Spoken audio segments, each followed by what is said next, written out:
Alright, so tonight I am working on a car amplifier. It is a ADS and the model is a P640, and I believe this is an older amp. ADS was very popular back in the 80s. And I'm just fiddling around with this amplifier here. And the complaint on this amp is that one of the channels is low.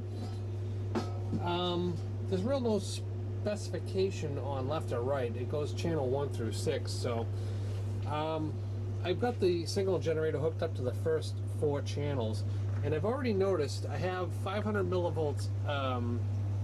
I've set 5 millivolts output on my scope here, and I've definitely noticed a difference in sine wave amplitude. So I've been fiddling around with the board here, and I think we might have a case of some dirty switches. Very similar issue to the Yonkyo repair that we had before this repair.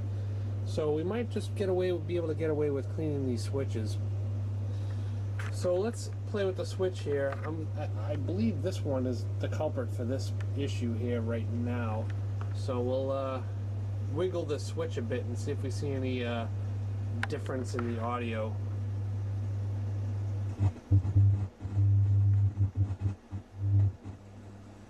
Look at that.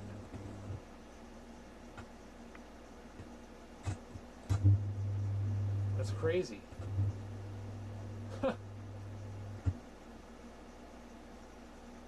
All I'm doing is just basically just touching this switch, and I have no audio right now.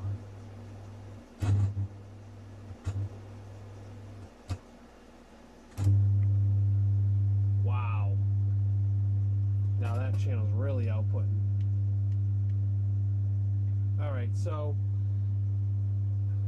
I think what I'm going to do here is hit this up a little, deox it, and we'll see if that fixes the issue. Let's kind of flood that switch a bit. That is the only real access spot for the switch.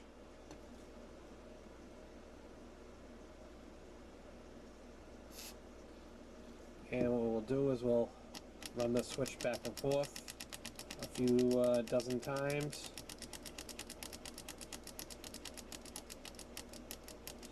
It still feels firm. It doesn't feel like it's loose or anything, so that's good. You know, these things sit in the back of your trunk or the back of a vehicle, and they're collecting all sorts of dirt and debris. So let's see what that did. Let's plug this back in.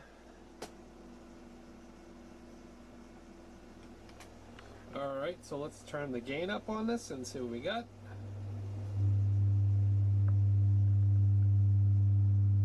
Looking pretty good there. We have 8.6 volts peak to peak on both channels here.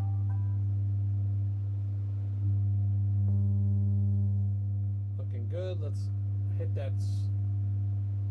Let's rotate that switch a few times here.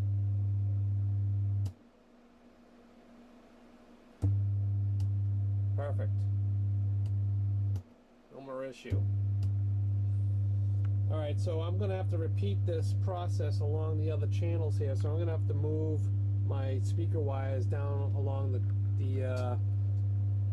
the channels to make sure that these other switches, I'm going to clean them anyway, but I want to verify if there's an issue or not. But we definitely saw an issue on channel 1 and 2. So we're just going to move down the line and we'll test them all out. Alright, so we had found that switch was dirty, and that was causing a little bit of an intermittent issue. But I've also found another intermittent issue here. The channel had just cut out completely on me, and I'm trying to figure out what's going on here. So what I did was I just started moving stuff around, and it would just kind of come back and go away. And I want to show you what happens when I press on the board right here with the screwdriver.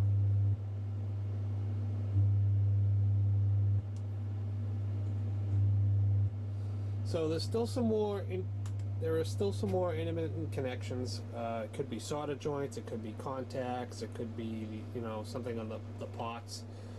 These look like relatively sealed pots, so I don't think we can get in there and clean those. We might be able to just spray the case and hope it seeps in. But this almost seems like there might be a bad solder joint on the back of this board, because I'm just pressing down on this edge here, on this, no particular spot, but kind of in this area,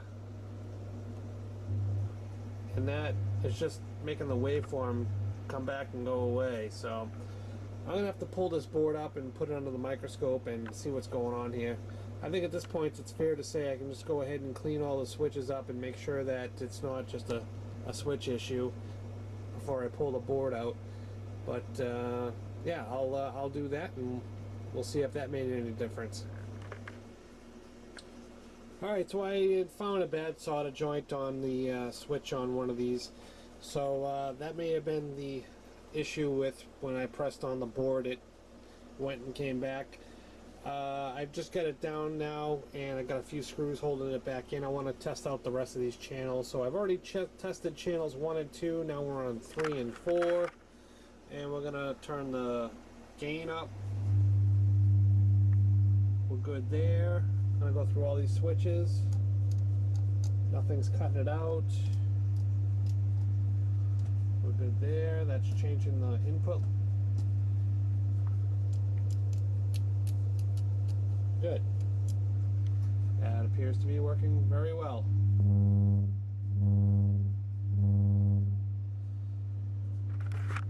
Alright, so what's left to do is check channels 5 and 6, and once that's done, I'm going to pull the board back up, because what I noticed underneath this was that the heat sink compound is definitely expired.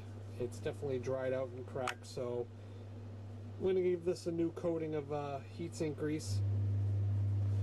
Alright, so here's channels 5 and 6 on, and we are looking good with that as well. No switch issues. That shuts it off. It's on an empty channel. And nothing's going crazy here. We're shaking the board. And we're solid here. So I think it was just a case of bad solder joints and dirty switches, and that's it. I'm going to pull this board out now, and we're just going to throw a little thin coat of grease on those transistor heat sinks and fasten her back down. Alright, so I have the board out of the heat sink right now, and this stuff is getting really hard and kind of cracked, and so we're going to definitely change that out. So I'm going to clean it off and put some new stuff down. It only appears that there was grease on these two strips right here, and these other heat sinks here that have the thermal transfer tape on them, they didn't have any heat sink compound on them. And you know, I might put a dab on those, it wouldn't hurt. So yeah, so I'll just as you can see, there was no heatsink compound on those at all. So hey, if these had them on there, I can't see why those won't shouldn't. So I'm just gonna put a dab on there and spread it all around and call this good. I will put this board back in and give it another run up, and I think she'll be all done. Alright, so we got this all back together. The new heatsink compound in there, got that old crap cleaned out. Got this thing set up in bridge mode right now, running a signal through it, and everything is looking nice. We have nice consistent waveforms and amplitude. We have no more knockouts on the channels when moving these switches around. You still obviously get the totally normal flickers in the sound when you make different selections on those switches, because you're switching different EQs and bridge modes and all sorts of stuff. But the problem was when you switched one point to another, you would actually lose the waveform, and that's not good. So now everything's working nice. I think everything's making good contact now. So yeah, that's pretty much it. So this is another good success, and that's it. So I hope you enjoyed the video, and we'll see you in the next. Have a good night.